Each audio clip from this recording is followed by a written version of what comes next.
What's going on, everybody? Today is a very important day because today marks exactly 1 year since I have been addiction free. That's right, as you can see by my pantry full of food, I haven't bought any Pokemon cards in over a year. Crazy to believe, I know, but through sheer willpower and determination, I no longer have the urge to buy anything and everything with an EV on it. So today I'm going to be going over how I was able to do it with my no nonsense guide to stop being nonsensical. Step 1 is to... Hold on, why is my phone blowing up? Pokémon Trading Card Game Pocket is an app for mobile devices developed so that people around the world can enjoy the Pokémon TCG in a more casual way. An immersive experience that feels as though you're leaping into the world of card illustrations awaits you. Oh my god, that card has a cutscene!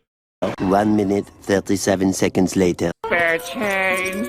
Spare change, man. TCG Pocket is an absolute no-brainer for Pokemon to make, considering the exponential success of the physical card game.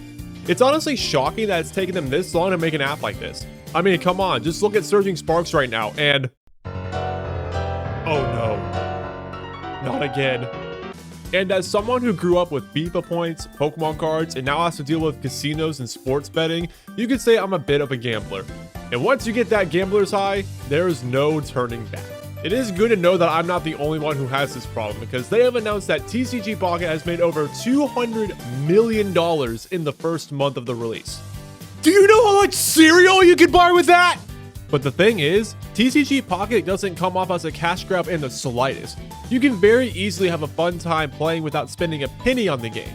Getting to open 2 packs a day for free is enough to hold off anyone's pack cravings. Along with the app having so many cool small details that can easily go unnoticed, you can tell that there was so much love poured in this app, which is so nice to see. The app does a great job of introducing new players to the rules of the TCG game. As someone who has only collected Pokemon cards and never played the actual game, I actually had a lot of fun battling online. The solo guides and simplified games make it very easy to understand, making the game seem a lot less daunting without sacrificing the strategy aspect of the game. Kinda like Let's Go Eevee did, but not as severe. Instead of building 60 card decks, you build 20 card decks, and instead of the game taking 20 minutes, they're about 3 to 5. These games are fast-paced and genuinely a lot of fun, but before you can battle, you have to get some cards. So let's start a new game and begin the TCG Pocket experience. When you load into the game and open your first pack, this choice is actually very important. If you pick the Charizard pack, you'll get an Exeggutor EX. If you pick the Pikachu pack, you'll get an Arcanine EX. And if you pick the Mewtwo pack like I did, you'll get a Marowak EX. After your first pack, you'll get to do your first Wonder Pick, which also depends on the pack you choose. And I'm sorry, but this got me so good, because when all those cards get mixed up and it appears as a 1 in 5 chance to pick the starter full art, it's actually scripted and you will always choose the full art starter. This was the reason I missed my car payment.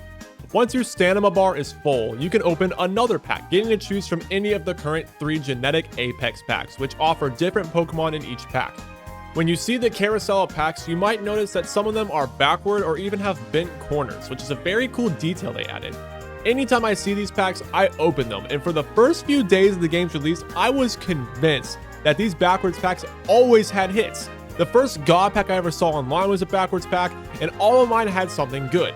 You should have seen my reaction when one of my backwards packs had nothing. Nothing is real, we live in a simulation.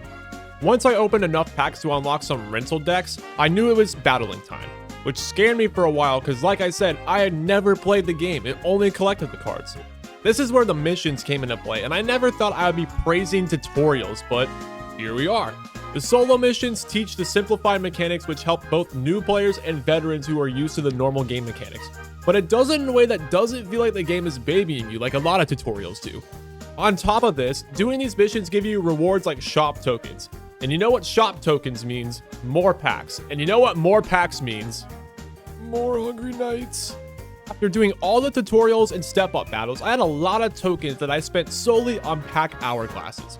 I was able to open so many packs without waiting the 12 hours, and in these packs, I got illustration rare Mewtwo and Pikachu. My pack high was through the roof, and this is one of the things that bothers me about TCG Pocket.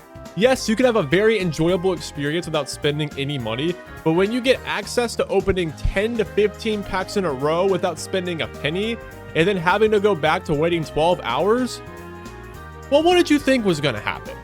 This is when I decided to cave in and spend money on TCG Pocket. And being able to open 10 packs at a time and ripping all of them at once, wow, it's an incredible feeling. This was also how I got Charizard illustration rare. I got all 3 illustration rares before getting a single 2-star card. I know I sound ungrateful. But now with my stacked deck from the $30 I spent, I knew it was time to initiate Operation Pay to Win. Well, let me just say, online battling was a rude awakening, aka the Misty deck. Misty is a trainer card where every time your coin lands on heads, you get an additional water energy to attach to one of your cards. If the person you're battling gets 3 heads with Misty, you might as well just concede. I wanted to use this deck for so long, but I swear to God, it took me forever to get an Articuno EX or the Lapras Pomo, which are the 2 best water cards. And when I did get the good water type cards, it felt like every time I used Misty, I always got tails no matter what I did. But there is something worse than a Misty deck, and that is a Gardevoir and Mewtwo deck. Mewtwo EX is probably the best card in the game because you don't have to waste turns trying to evolve it. It has 150 health and has a 150 damaging move, which one-shots most cards, especially in the early game. Add this with Gardevoir's ability Psy Shadow, you've got a recipe for being toxic. Psy Shadow takes the energy from the energy zone and gives it to your active Pokemon. If Mewtwo is one of your active Pokemon, that's 2 energies per turn when Mewtwo's 150 damage move only costs 4 energies. You see the problem now? There are a lot of other decks that you can build in this game, but these are the 2 current metas. But with the new set coming out sometime this month, or maybe even in January, maybe Misty's Reign of Terror can finally come to an end. And that has been the TCG Pocket experience so far. Overall, it's an incredible game that unfortunately suffers from freemium syndrome. You can tell the team poured lots of love into this project, adding bent/backwards packs, display boards, community showcases, and monthly events. The card designs are easily the highlight of the game, especially the illustration rares. That card has a cutscene! And with the new sets coming out periodically, I'm very excited for what the future holds this game. I'm Justinian, and I'll see you in the next one. Peace out.